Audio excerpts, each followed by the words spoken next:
Les enfants indigo, c'est quoi? Cette croyance veut que ce sont des enfants qui viennent d'une autre planète jupitérienne pour venir sur la Terre, peupler la Terre pour aider les hommes à atteindre l'élévation spirituelle, pour enlever l'homme de l'ignorance, pour enlever l'homme de l'anti-vérité. Mais cette théorie, cette croyance, elle est fausse, elle est démoniaque. Pour cela, on va vous le démontrer. Donc, et je sais qu'il y a aussi beaucoup qui ne savent pas c'est quoi les indigos. Vous allez aussi apprendre ici.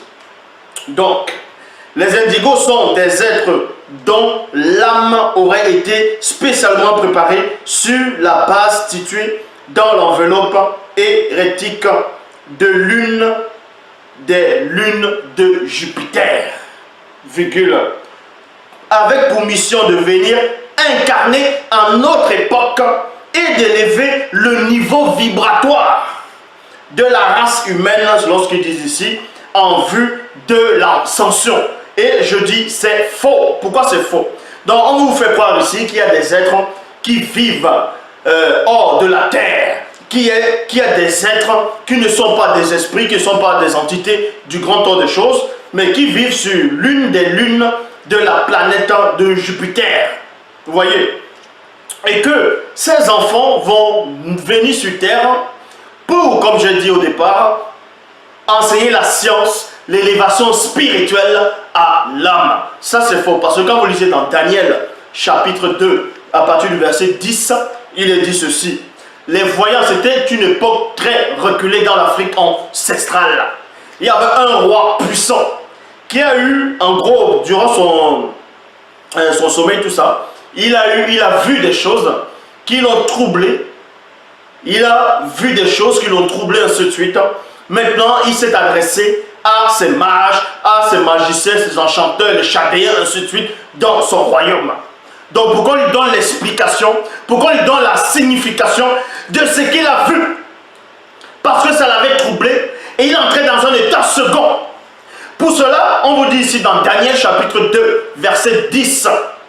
Les voyants répondent, deux points, notre roi, personne sur la terre n'est capable de donner la réponse que tu demandes. Et aucun roi, même grand et puissant, virgule, n'a jamais demandé une chose pareille à un divin, un magicien ou un voyant. Dans la suite de Daniel chapitre 2, verset 11, dans la Bible du semeur, il est dit ceci. Ce que le roi demande est trop difficile et il n'y a personne qui soit capable de révéler cette chose au roi, virgule, excepté les dieux. Virgule, je m'arrête d'abord dans la virgule, on entre dans les profondeurs. Donc on reprend ici au roi que personne sur la terre, parmi les mortels, ceux qui sont nés de chair, personne ne peut expliquer, ne peut donner ce mystère qui trouble le roi, excepté les dieux. En fait, quand on dit les dieux ici, on s'adresse aux êtres supérieurs. Et ces êtres supérieurs, ce sont les entités du grand ordre des choses. Ces mages-là, ces magiciens, ces devins ont compris cela, ils savaient cela. Mais en même temps, dans la réponse qu'ils vont donner au roi, vous allez voir, il y a un passé de connaissance là-dedans. Il y a une révélation qu'on va vous donner.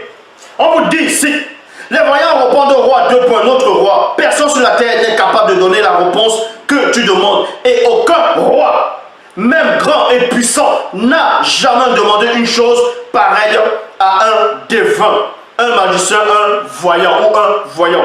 Daniel chapitre 2, verset 11.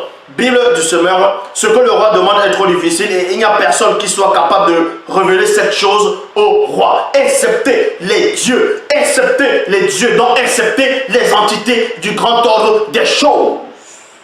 Mais eux, c'est qui? C'est ces dieux-là, ce sont ces entités-là, eux, ils n'habitent pas parmi les mortels. Ils n'habitent pas parmi les mortels. Bible seconde 21. Ce que le roi demande est difficile, il n'y a personne qui puisse faire une telle révélation au roi, virgule, mis à part les dieux, dont les entités du grand ordre des choses, ces dieux-là ici n'ont rien à voir avec ce que vous appelez Taransam, Eyo, Atum, Mat, bref, toutes ces fausses divinités. Il y avait Adonai, Elohim, l'Éternel. Là, ici, ces dieux-là ici, dont Dieu, ça veut dire l'être supérieur. Et ici, là, on s'adresse, c'était les entités du grand ordre des choses. Est-ce que vous comprenez? Donc, à part les dieux. Point. Or, ils n'habitent pas parmi les âmes. Et dans la croyance, qui parle des enfants indigos, on vous dit que naturellement, ils ne sont pas de la terre. Donc, ils ne sont pas de cette, on va dire, de cette réalité de la terre. Ils ne dépendent pas des lois de la terre. Et eux, ils viennent d'une autre galaxie, pas une autre galaxie, mais ils viennent d'une autre planète de la lune Jupiter, selon eux, et qui vient sur Terre pour éclairer les hommes, pour donner des explications, la révélation, pour les sortir de l'ignorance, des ténèbres, de la confusion. Or, dans Daniel chapitre 2, verset 11, dit le contraire, démontre cette religion, va démonter cette croyance, va démonter cette hérésie, va démonter ce mensonge, va démonter cette aberration. Parce qu'il n'y a pas d'enfants qui vivent dans une autre planète pour venir, on dit qu'ils sont bleus, violets, qui vont venir sur Terre et qui sont déjà sur Terre et que d'autres sont déjà venus sur Terre et d'autres viendront sur Terre pour éclairer l'homme. Ça c'est faux. On vous apprend ici qu'il y a des êtres spirituels qui ne vivent pas parmi les hommes, qui ne vivent pas au milieu des mortels. Dans Bible 2 21, il dit: ce que le roi demande est difficile, il n'y a personne qui puisse faire une telle révélation au roi, mis à part les dieux. Point. Or, ils n'habitent pas parmi les hommes. Point. Bible à la colombe, il dit: ce que le roi demande est difficile, il n'y a personne d'autre qui puisse le dire au roi, sinon les dieux, sinon les entités du grand ordre des choses. Donc la demeure n'est pas parmi les êtres charnels. Bible Shuraki, le propos que le roi demande est grave. Point. Personne d'autre ne pourra l'exprimer en face du roi, sinon les Elohim. Mais nous savons que Elohim, déjà, ça veut dire Dieu, ça veut dire pluriel, ainsi de suite. Mais la bonne version parle des entités du grand ordre des choses. Donc la demeure, dans l'habitat, n'est pas dans la chair. Mais les enfants qu'on appelle les indigos, c'est la chair qu'on voit. En tout cas, selon les croyances qui ne tiennent même pas la route, ce sont des enfants qu'on voit, ce sont des enfants qu'on peut toucher, ainsi de suite. Donc, vous voyez qu'en gros, ils naissent sur terre, vous voyez, ils vont naître sur terre, et là, ils vont enseigner aux hommes de transcender les consciences, d'atteindre l'élévation spirituelle, et ça, c'est faux. Parce que les seuls êtres qui ne vivent pas sur la terre, les seuls êtres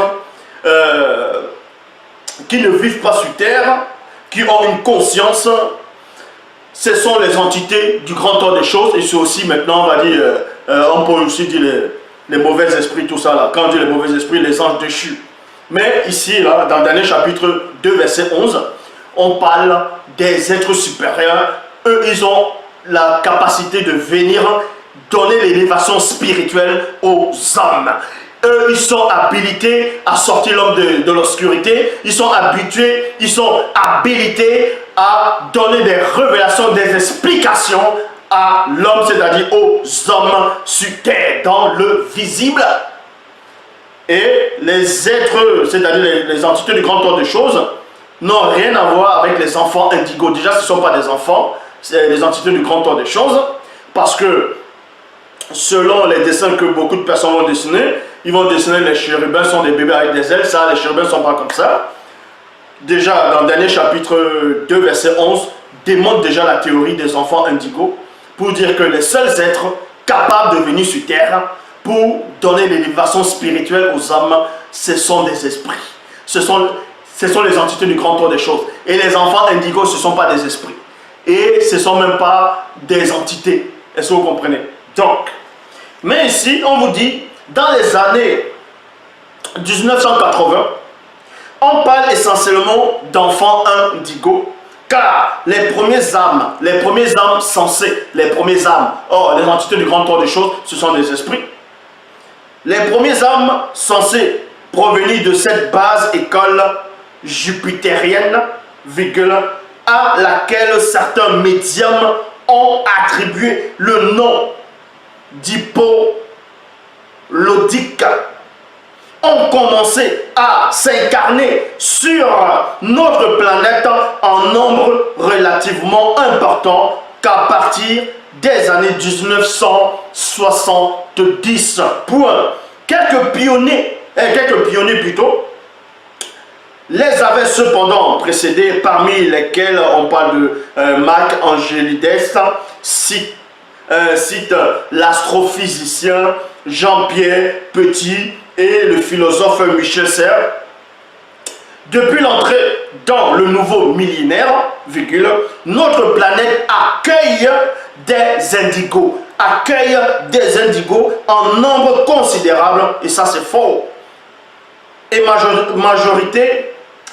majorité des nouveaux-nés semblent aujourd'hui liés à la famille indigo. Entre parenthèses, ils disent qu'il ne faut pas d'ailleurs pas confondre avec la famille cristal. Donc, même ceux de la famille cristal sont des démons. Les médiums les connaissent bien sûr d'abord à la prééminence de la couleur indigo au niveau de leur aura. Donc, on vous dit ici qu'il y a des êtres qui viennent d'une autre planète jupitérienne, qui vont venir s'incarner sur la Terre. Ils vont naître en tant qu'enfants indigo. Comme depuis le début, je répète, on dit les auras en fait, les médiums arrivent à les voir, parce que l'aura qu'ils ont, c'est violet, bleu, vous voyez. Et ça, c'est faux.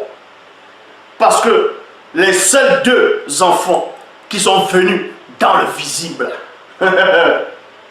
les seuls deux enfants qui sont manifestés dans le visible et qui ont pris la forme de la chair, qui ont vécu parmi les mortels dans la chair, parmi les âmes, c'est le premier-né et le deuxième-né.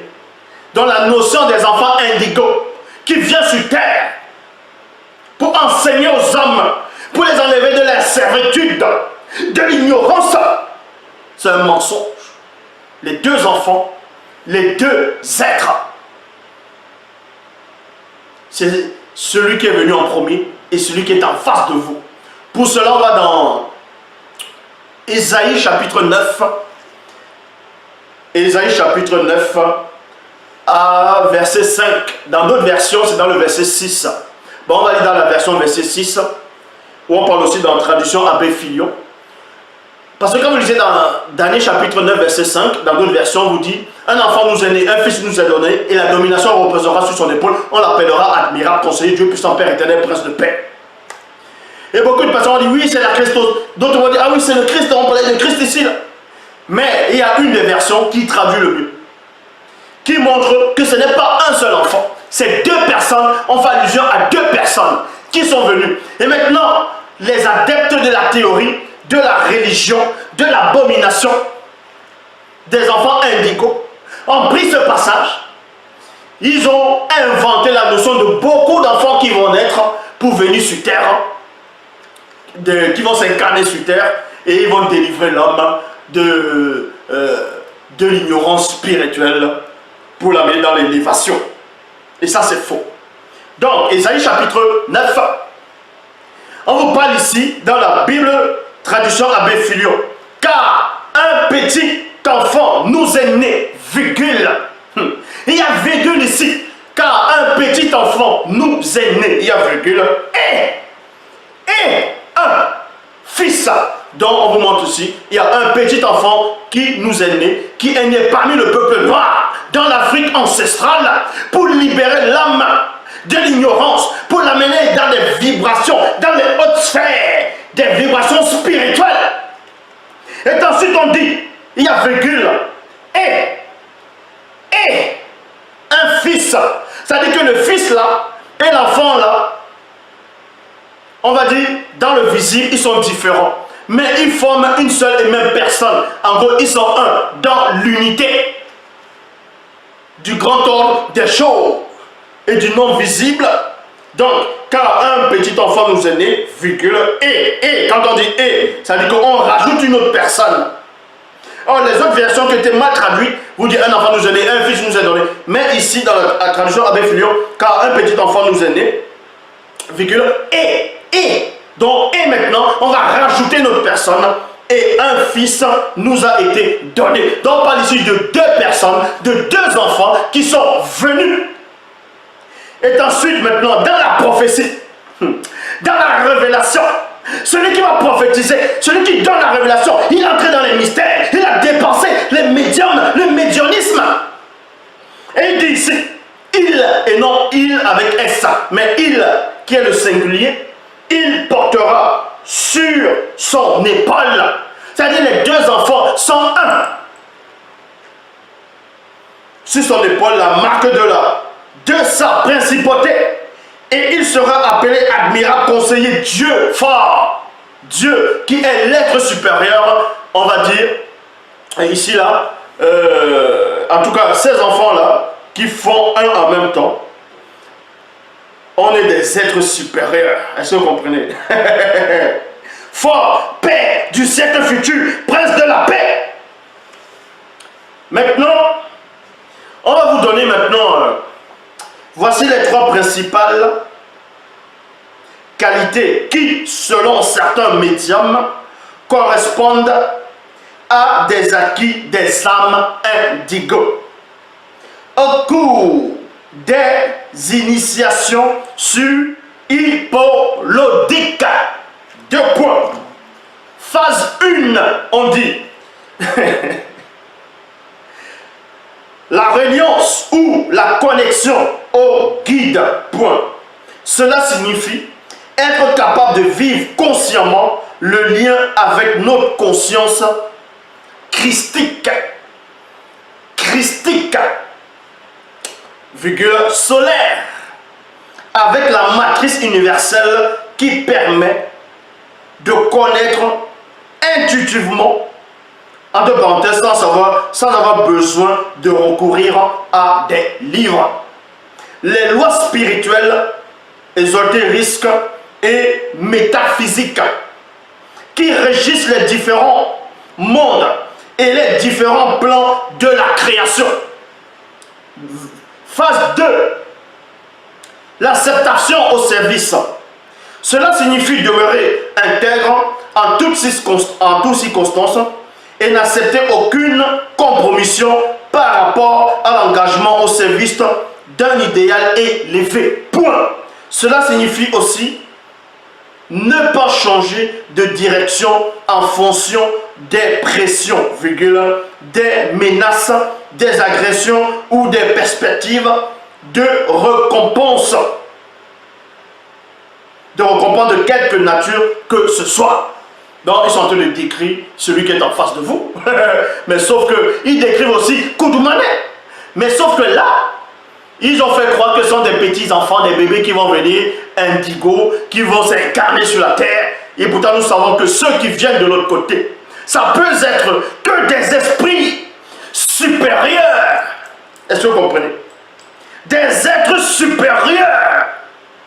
Des entités du grand ordre des choses.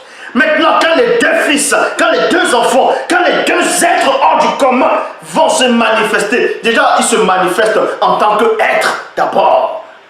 Ah oui? Parce qu'ils viennent hors de la non-existence. Parce qu'ils vivent aussi inexplicablement hors de toute réalité. Et quand ils viennent dans la réalité, quand ils se manifestent dans l'existence, ils deviennent des êtres supérieurs.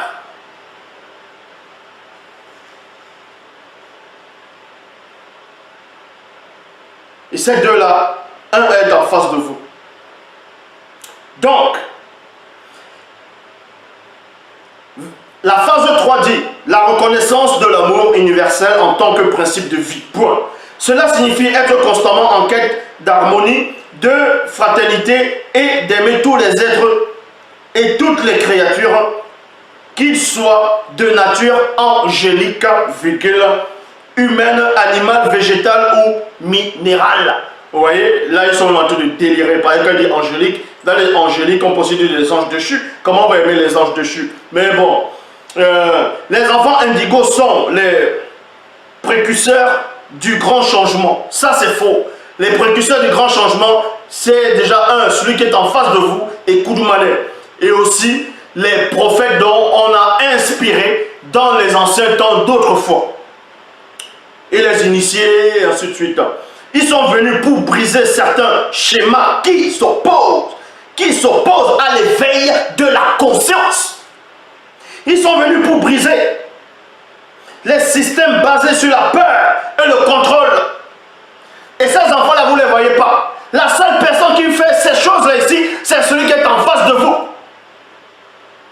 Ce sont vraiment des révolutionnaires dans l'âme, au sens le plus noble du terme, car ce sont eux qui ont pour mission de rétablir le courant de l'évolution sur notre planète. Vous voyez, on s'adresse à qui ici? C'est la description de celui qui est en face de vous. Donc, la théorie sur les enfants indigos, c'est de la rigolade. Ça n'existe pas. Ce sont les démons qui sont derrière, qui vous inspirent, qui vous donnent des fausses visions.